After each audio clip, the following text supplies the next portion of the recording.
Iraq harbor no special objective in Kuwait. We don't stand a chance if we don't get aid from our friends. You're dealing with one of the real madmen of the 20th century. This is NBC Nightly News with Tom Brokaw. Good evening. It is a prescription for war, this Iraqi invasion of Kuwait, the tiny country that is a primary source of oil for much of the Western world.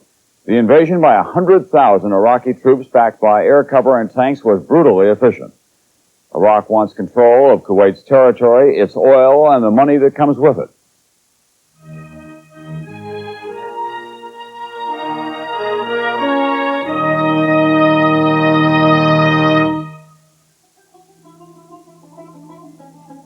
January 15th, 1991. The UN deadline for Iraqi troops to withdraw from Kuwait.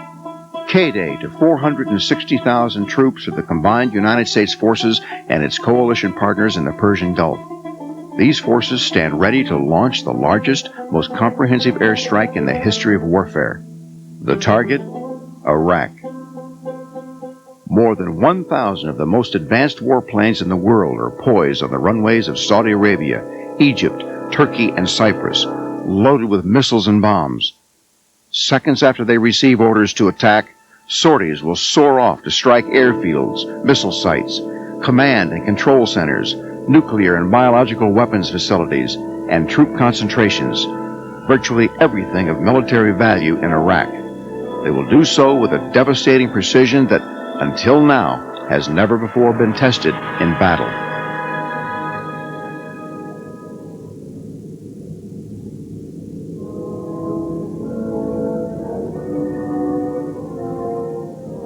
This is the story of how that devastating precision has become attainable. The story of the search for a true precision capability in the airstrikes of the past and of the advances in weapons technology, aeronautics, and training that will make Desert Storm one of the most significant chapters in the annals of aerial combat.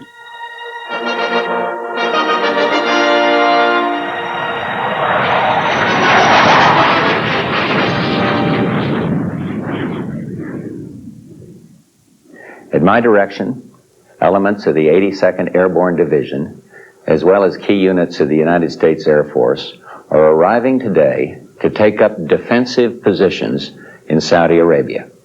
I took this action to assist the Saudi Arabian government in the defense of its homeland. No one commits America's armed forces to a dangerous mission lightly, but after perhaps unparalleled international consultation and exhausting every alternative, it became necessary to take this action.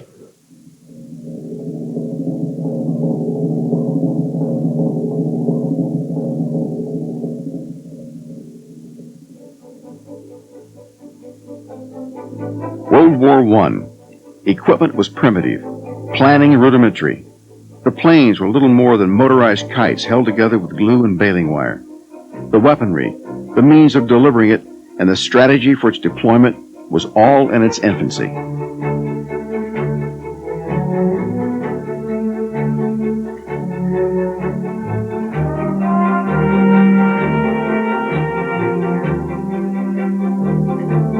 The romantic legends carved out by the pioneers of air warfare belied the fact that air power had little significant impact on the outcome of the Great War. Yet still, a few visionaries saw in this embryonic form of combat a decisive means for fighting the wars of the future.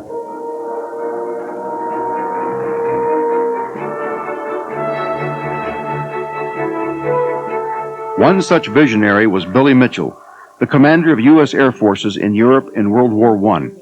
Mitchell returned home convinced that future wars could be won through the use of air power. The bloody ground battles the world had witnessed in France would no longer be necessary. His concept was to bomb, not the enemy's forces in the field, but their industrial facilities behind the lines. It was called strategic bombing, and its goal was to cut off the enemy's capacity to make war.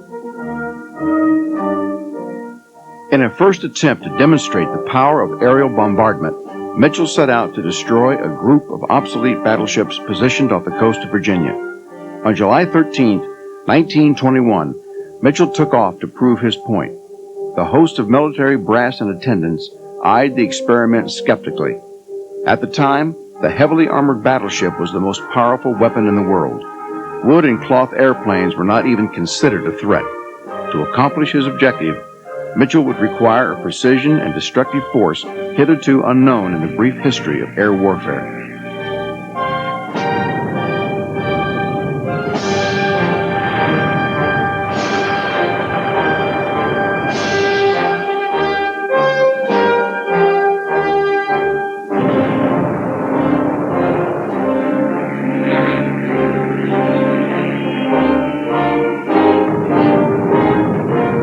To the astonishment of everyone in attendance, the huge ships were sent to the bottom. Air power had staked its claim on the military imagination. Although the bombing tests were a success, Mitchell's belief that air power was the key to victory remained unproven. It would be nearly 20 years after the last ship slipped beneath the waves before air power would have its first real chance to prove its worth. That place would be in the skies over Germany in World War II. The date was August 17, 1943. 376 B-17 flying fortresses of the United States 8th Air Force prepared to make an attack that many believed would deal the German air defenses a devastating blow. The flying fortress was designed to do exactly what Billy Mitchell believed a strategic bomber ought to do: deliver a heavy load of high explosives precisely on a given target from high altitude. Their targets, the Messerschmitt fighter plant at Regensburg and the ball-bearing factories at Schweinfurt, were precisely the crucial war production facilities Mitchell had in mind when he helped conceive the idea of strategic bombing. The ball bearings facilities were particularly important. Without these tiny steel balls, the German Luftwaffe would be unable to fly.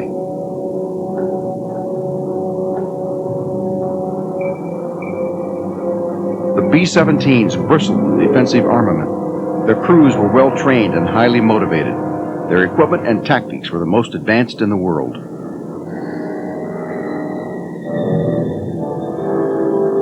But the forces that could be arrayed against an attacking formation of bombers in 1943 were just as formidable. The Germans possessed some of the finest fighter planes that had ever taken to the air, and on that day, they threw 300 of them at the flying fortresses.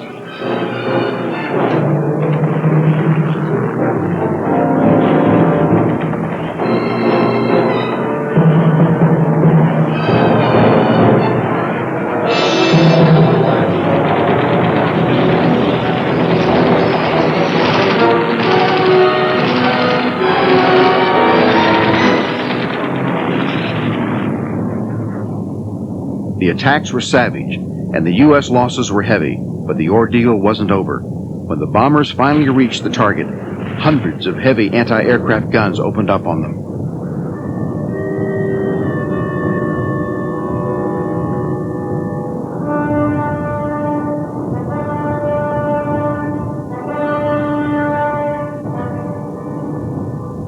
Using their Norden bomb sights, the best then in existence, they released their bombs.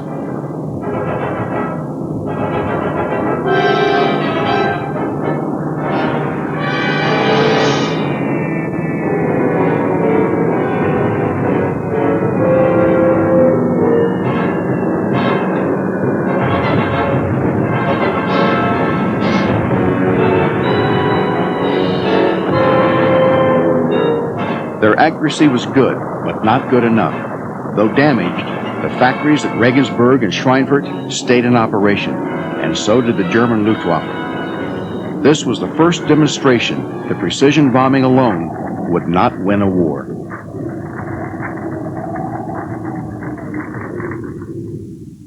Later, in another theater of the war, a different approach to strategic bombing was taken. The year was 1945. The place, Japan. 244 B-29 superfortresses loaded, not with high explosives, but with incendiary bombs, took off for a raid on Tokyo. It had been decided that high-level precision bombing attacks on Japanese industry had been ineffective, so new tactics were being tried.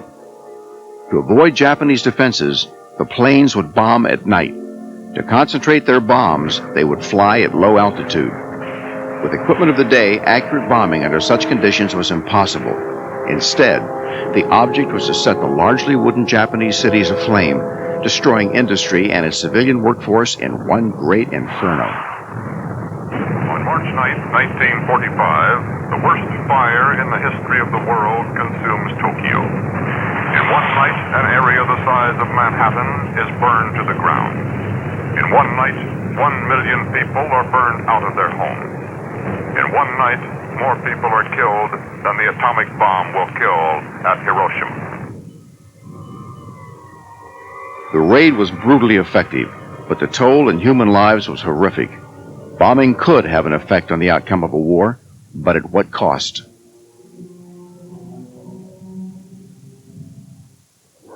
Vietnam, 1965, 20 years after the Tokyo firestorm. Huge advances had been made in aeronautics and electronics. The planes were single-engine jets that could carry a heavier bomb load than the piston-powered bombers of World War II. They used sophisticated systems to aim their weapons, and those weapons were of fearsome, destructive power.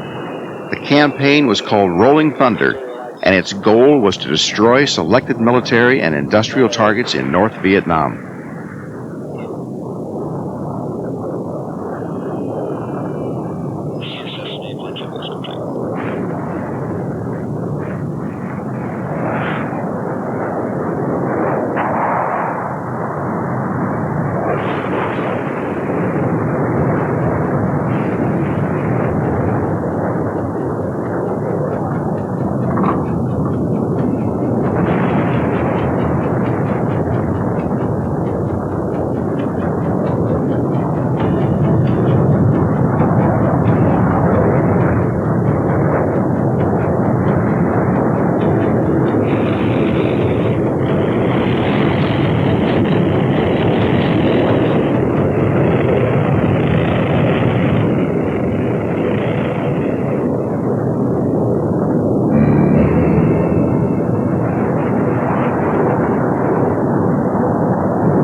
The bombing was more precise this time around, and on paper at least, the results were better.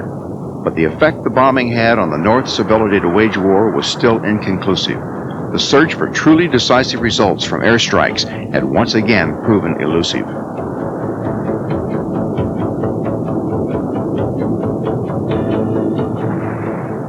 December 18, 1972. The United States made the decision to launch massive bombing attacks on Hanoi in an attempt to force the North Vietnamese back to the negotiating table. The main delivery system was the huge B-52 Stratofortress. Each of them could be crammed with close to 60,000 pounds of bombs, as much as the load of 15 fully armed B-17s.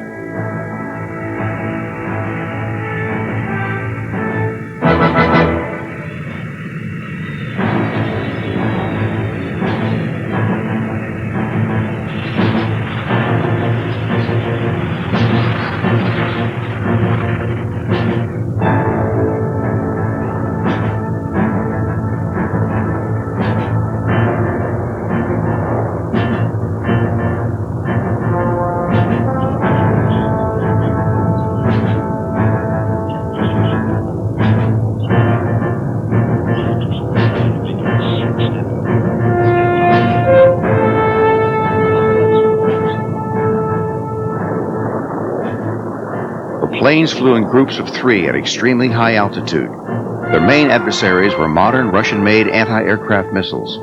Better known as SAMs, these missiles forced the B-52s to take evasive maneuvers that adversely affected bombing accuracy.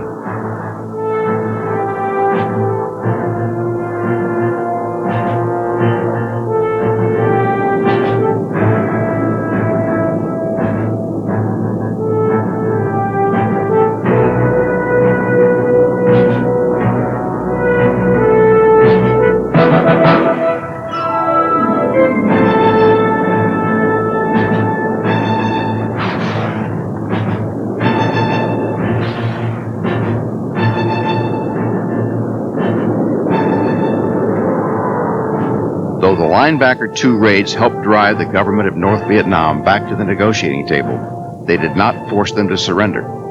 Aerial bombardment had once again failed to yield conclusive results in warfare.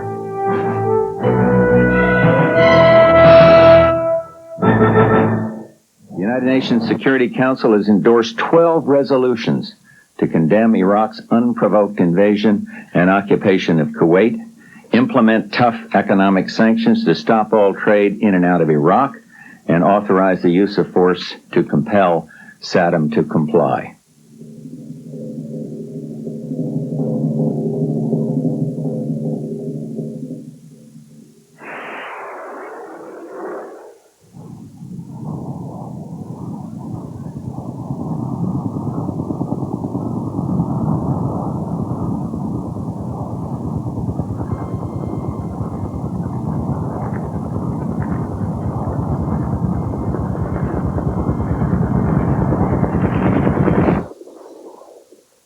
Since Vietnam, the continuing revolution in technology has provided some of the answers to the shortcomings of precision bombing. Advances in electronics and computers have given today's weapons a sophistication and accuracy that even a visionary such as Billy Mitchell could never have imagined.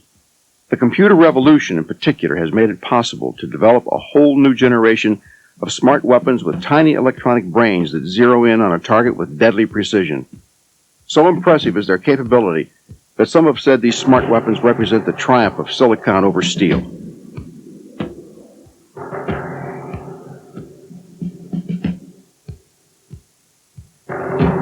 Modern radar and navigation systems have given today's warplanes the ability to accurately put their weapons on target in all conditions. Forward-looking infrared night vision systems make night flying safer and easier than it ever has been. Systems like terrain-following radar allow planes to avoid enemy radar defenses by flying very low and in all weather.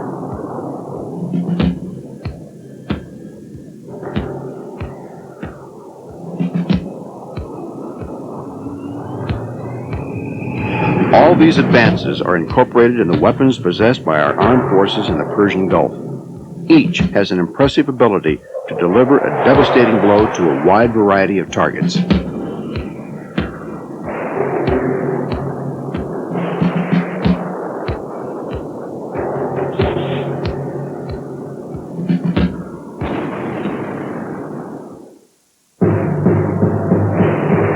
Tomahawk cruise missile. This computer-guided weapon has the ability to fly hundreds of miles at treetop altitude and put its payload practically on a dime. This 18-foot-long missile is powered by a small, highly fuel-efficient turbofan jet engine that allows for extremely long range. A tiny onboard computer reads a pre-programmed internal electronic map that guides it along a predetermined course to its target. Once there, it can deliver a variety of warheads and submunitions with devastating effect.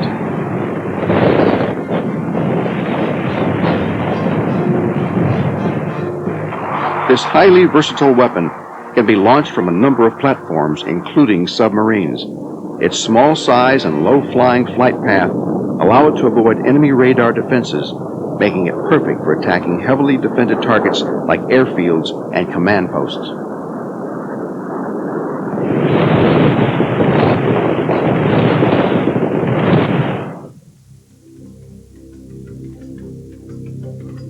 The GBU-15 glide bomb. This TV-guided weapon can lock onto targets over 5 miles away. A miniature television camera is located in the bomb's nose.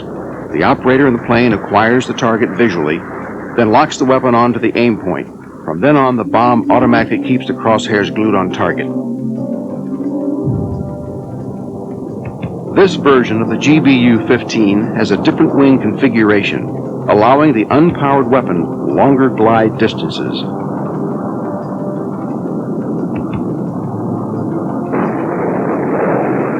The advantage of a weapon like this is that it allows the aircraft that launches it to be far away from the target it's attacking. This so-called standoff capability permits aircraft to stay safely out of the effective range of anti-aircraft defenses while still delivering a precision attack.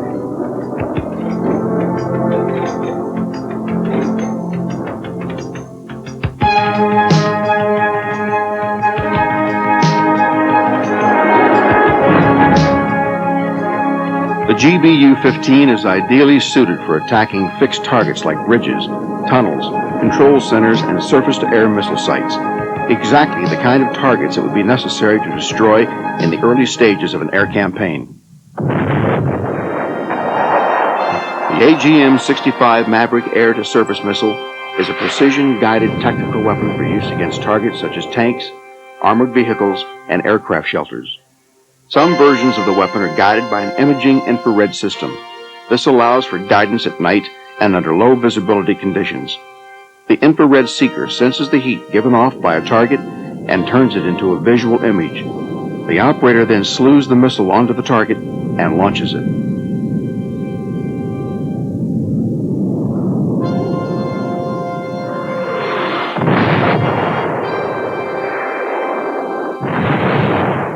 Another version of the missile is TV guided. Like the GBU-15, the camera in the nose cone can swivel widely and still keep its target locked in place.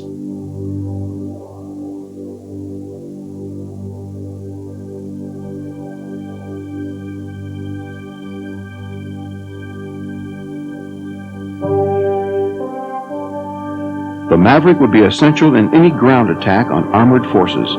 Its unique ability to knock out tanks and artillery emplacements, and its ability to be launched from a wide variety of U.S. warplanes makes Maverick one of the most versatile weapons in our arsenal in the Persian Gulf.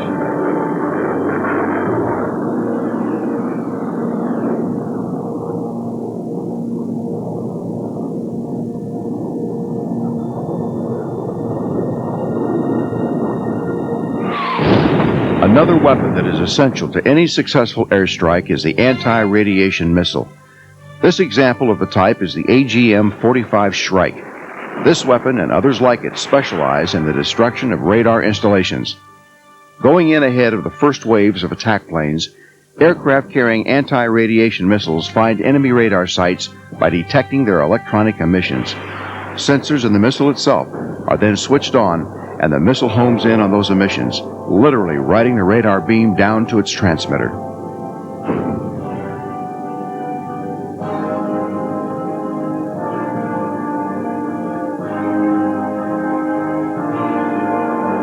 The Shrike has been largely supplanted by newer missiles such as the High-Speed Anti-Radiation Missile, or HARM, but the objective is the same: destroying enemy radars.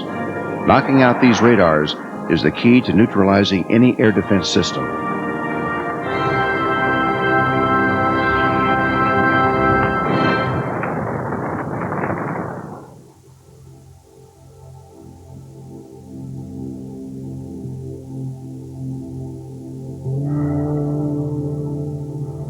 One of the most important U.S. aircraft in the Persian Gulf is the McDonnell Douglas F-15 Eagle. This high-performance warplane is widely considered to be the best air superiority fighter in the world. The F-15's two Pratt & Whitney F-100 jet engines give it a thrust-to-weight ratio of over 1-to-1. This makes it the fastest climbing plane in history. 175, 72 miles, flight of 2, Angels 10. 78 miles.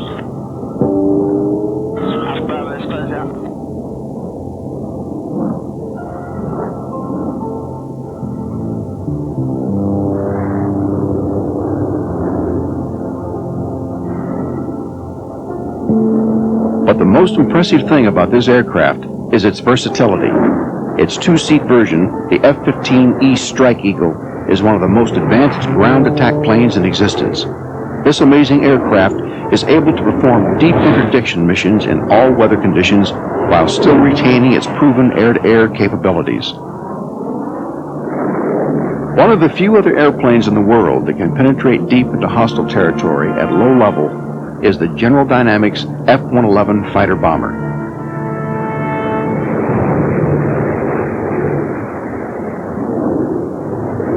First flown in 1964, the F-111 was the world's first combat plane to use variable swing wings. This system allows the aircraft to maximize its performance at all speeds. Wings forward for high maneuverability at low speed, and wings back for less drag at high speeds. It was also the first airplane in the world to carry a terrain-following radar system. This system connects the plane's autopilot to its radar, allowing it to skim over the ground at low altitude while the system itself guides the plane over the contours of the Earth. The F-111 can carry a heavier payload than any other fighter bomber in the world. Up to 30,000 pounds of bombs and rockets can be loaded in its internal bomb bay or slung on racks beneath its wings.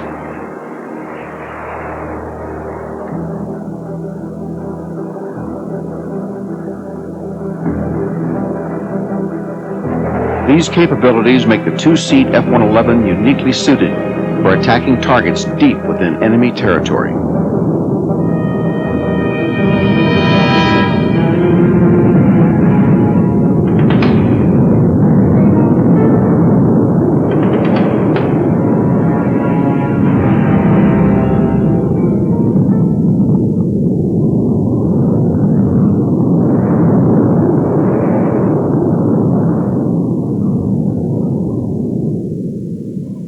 The Navy, too, has its share of sophisticated attack aircraft.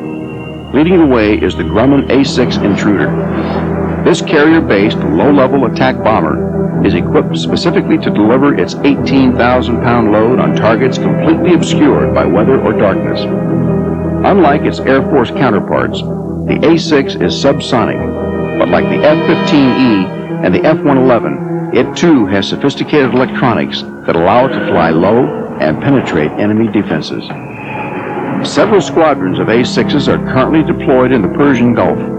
They form the backbone of the U.S. Navy's aerial striking force. The Navy's other main attack plane is the McDonnell Douglas FA-18 Hornet. Although it lacks the A-6's night flying and low-level capability, it still possesses an impressive ability to put its weapons precisely on target. The F-18 is the most modern plane in the Navy inventory. Its advanced avionics help make it one of the few planes in the world that can perform equally well as a fighter or a bomber. In its air-to-air role, it can carry a variety of weapons, including the AIM-7 Sparrow, radar-guided air-to-air missile. This amazing versatility allows the Hornet to do jobs that used to take two different Navy aircraft. For this reason, the F-18 is one of the most valuable performers in the U.S. Armed Forces, now serving in the Gulf.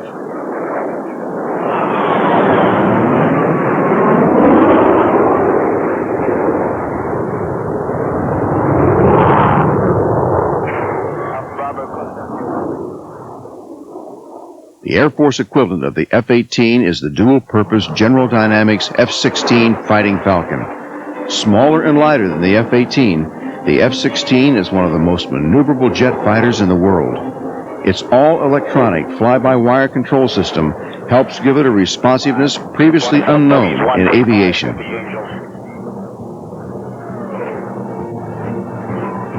There is nothing in the world that can match the F-16 in a dogfight.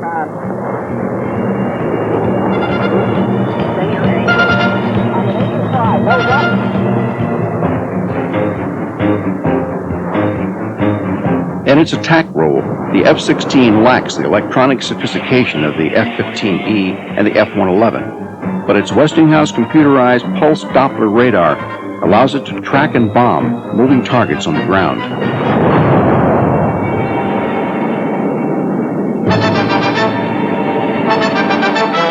It can also strafe the enemy with its 6-barrel 20mm Gatling gun. Like the F-18, the main strength of the F-16 is its versatility. Over enemy territory, this versatility could mean the difference between victory and defeat. Of all the advances made in the last 20 years in aircraft design and electronics, perhaps the most significant in its impact on air warfare is the revolution in low observables technology. Better known as stealth, these developments reportedly make aircraft like the Northrop B-2 bomber nearly invisible to enemy radar. Computer-aided design and manufacturing techniques give stealth planes contours that deflect radar signals. This Lockheed F-117 stealth fighter also uses radar-absorbing composite materials in its construction to further reduce its radar cross-section. Such a high premium was placed on low observability in the 117's design that significant sacrifices were made in its aerodynamic stability to achieve it. In fact, without its onboard computer automatically making dozens of tiny adjustments in its control surfaces every second, the F-117 would be impossible to fly.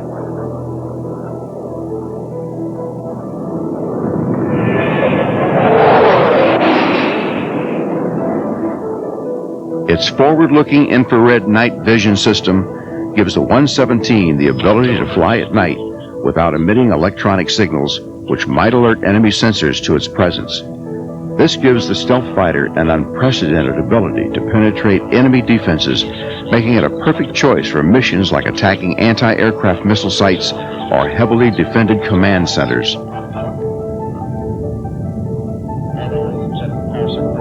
All these sophisticated weapons and aircraft have been carefully coordinated into an inter-service, multinational striking force that is more powerful and effective than anything in the history of aerial warfare. But whether this gives our air power the ability to win a war by itself, as Billy Mitchell envisioned, remains to be seen.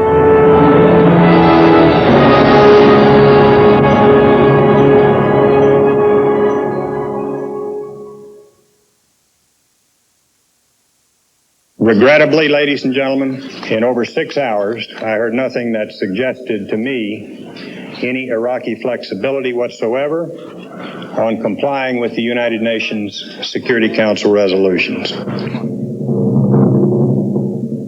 Flying fighters today is probably the purest form of combat, and that I realized that when I entered the aerial arena, that regardless of the odds, that there's a fairly good chance that it will all boil down to me and my airplane against an opponent and his airplane, and that only one of us will lead the fight.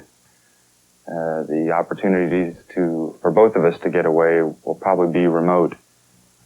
So I have to be ready when I go in, mentally and physically, to know that if I don't win this fight, there may not be any others to follow. Training, readiness, anticipation, one leads inevitably to the next. The policies that have prepared the air crews of Desert Storm were forged in the fires of the Vietnam War. An important part of that training is preparation for the possibility of air-to-air combat. The first thing you have to do is negate it. And the best way to do that is to break into him. You've got G available, so start your break. Okay, now we want to go from this defensive position into a neutral and an offensive position. The way we can do this with the F-14 is we can pick its nose up.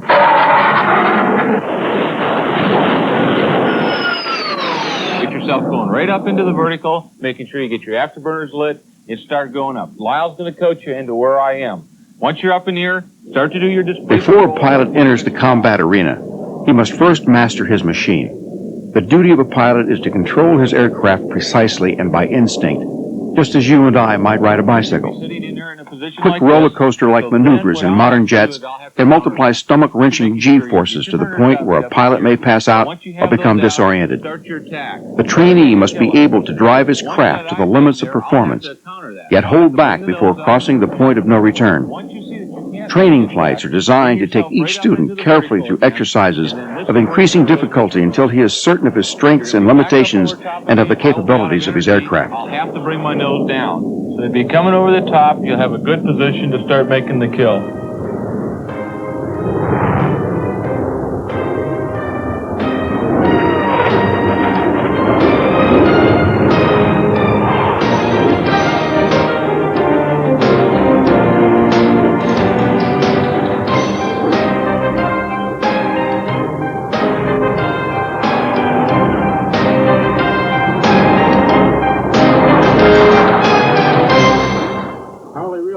The process of education requires daily practice in the air, combined with classroom and bookwork. Each day starts with a briefing in which the goals of the training mission are defined. The briefing follows the flight. Pilot, navigator, and instructor talk through each move and candidly assess the student's actions. I got fast because I'm not realizing how fast this airplane accelerates.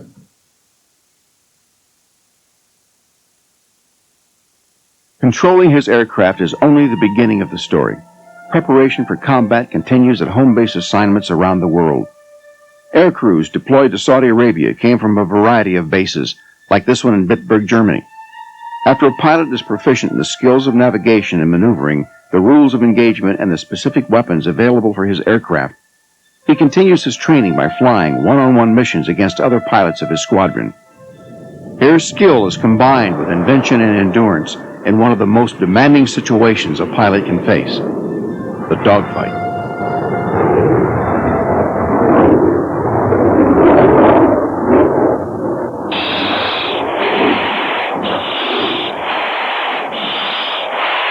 To get shot, because you know that except for just being just a training scenario, the mistakes that you make in this thing are the mistakes that you could make on a real life mission, and instead of just being called to kill, you'd probably be killed. Okay, Chad, I'm meeting my boyfriend head to head. Let's fuck out north. Take down to the right now, Heels. How you doing, Chad? Say again, Heels.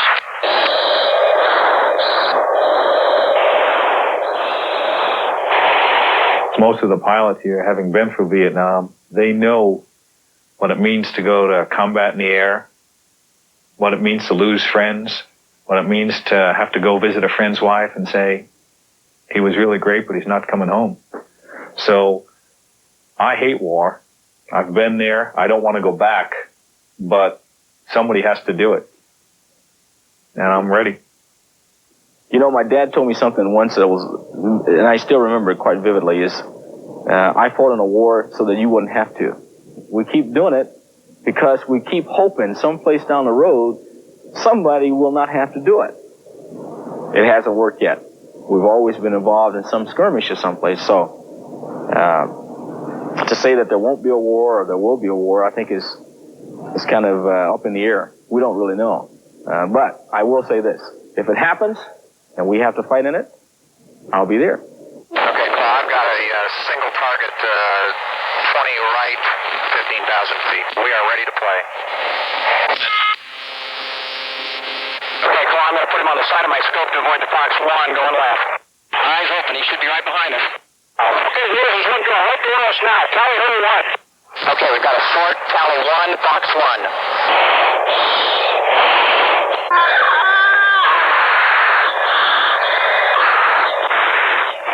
Continues after you. I'm engaged him up your left about 10 o'clock high, but a mile and a half. Coming back to you to the right. He's right above you now, right above you. Break right, break right.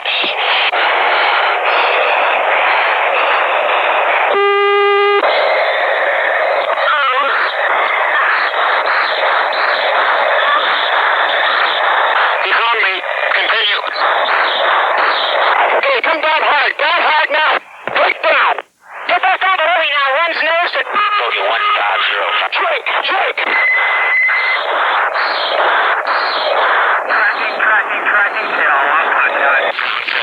Okay, knock it off. No, knock it off. Not ready, knock it off. You got me again, Ripcord. Just trying to pay you back for getting tracked all the time. The tension and excitement of a dogfight seems to stretch seconds into minutes, minutes into hours. In reality, such exchanges are brief, and with advances in long-range air-to-air missile technology, exceedingly rare. The real jet fighter's mission is not the mythic gunslinger's challenge to his opponent, but the protection of the bombers and the attack aircraft which carry the punch of the airstrike. The American pilots and crews in Saudi Arabia probably flew air missions at Nellis Air Force Base in a recurring exercise called Red Flag, recently renamed Desert Flag. Fighters, bombers, recon, and attack planes convened to play serious high-tech war games over the desert of Nevada.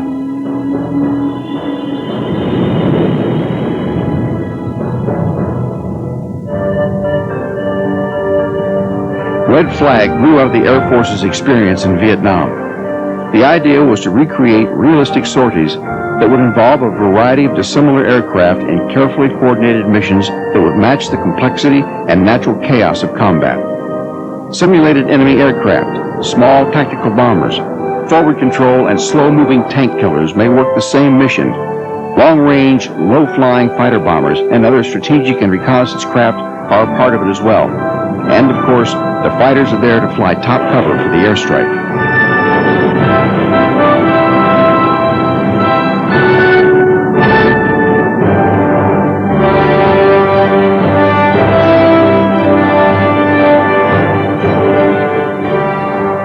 first order is removal of enemy radar capabilities.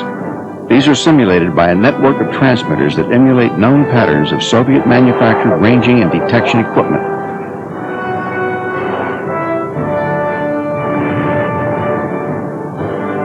The next step may depend on whether the particular mission is tactical or strategic in nature. Either way, the pilots may have to contend with simulated anti-aircraft fire and Smoky SAMs, a simple though effective simulation of the surface-to-air missile threat. Now the bombers come in at low level, precision timing controlled by a radar plane, orbiting hundreds of miles away from the point of impact. Red flag exercises continue for 2 weeks at a time. During this period, each pilot will fly 10 missions. He will work in close cooperation with the other members of his team to complete his daily assignment. There is no place here for the Hollywood stereotyped lone eagle. Flying large numbers of aircraft in close proximity is a dangerous exercise, even in practice. Requirements for close cooperation, planning, and precision are at an all-time high. The 10-mission requirement tests endurance and judgment under pressure. Pilots who survived their first 10 missions in Vietnam were much more likely to survive their full combat tour. Red Flag is the Air Force design to give each pilot his 10 combat missions before he ever reaches the battlefield. Today, American air crews have achieved the highest level of education and training in history. The men and women who make up the American air commitment to the Desert Shield Force have spent their careers in constant training. Their state of readiness is at its peak. In January 1991, they await future events with keen anticipation, but with few illusions.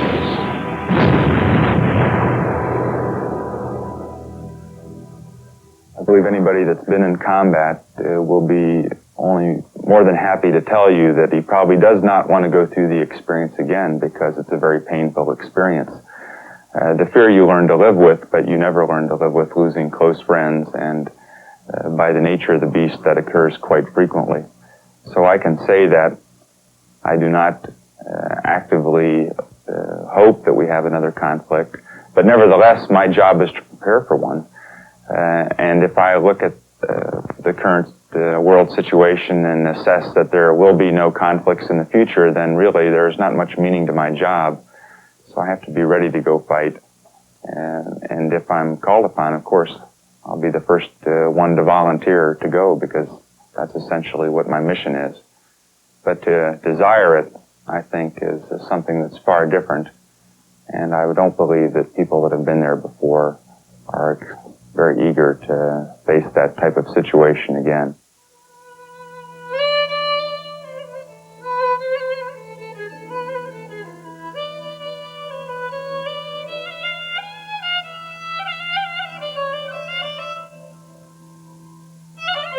We'll go until it's over. Well, the president sent us here, and we're the president's own. So anytime, any place, that's how I feel. So if that's 1 year or 2 years from now, that's how long I'll stay here, and I'll do my job and do it proudly.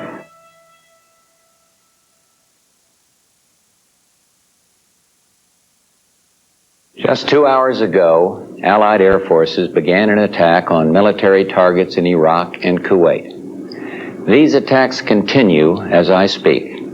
Ground forces are not engaged. This conflict started August 2nd, when the dictator of Iraq invaded a small and helpless neighbor. Kuwait, a member of the Arab League and a member of the United Nations, was crushed. Its people brutalized. 5 months ago, Saddam Hussein started this cruel war against Kuwait. Tonight, the battle has been joined. As I report to you, air attacks are underway against military targets in Iraq. We are determined to knock out Saddam Hussein's nuclear bomb potential. We will also destroy his chemical weapons facilities. Much of Saddam's artillery and tanks will be destroyed. Our operations are designed to best protect the lives of all the coalition forces by targeting Saddam's vast military arsenal. Initial reports from General Schwarzkopf are that our operations are proceeding according to plan.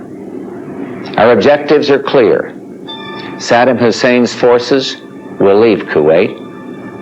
The legitimate government of Kuwait will be restored to its rightful place, and Kuwait will once again be free.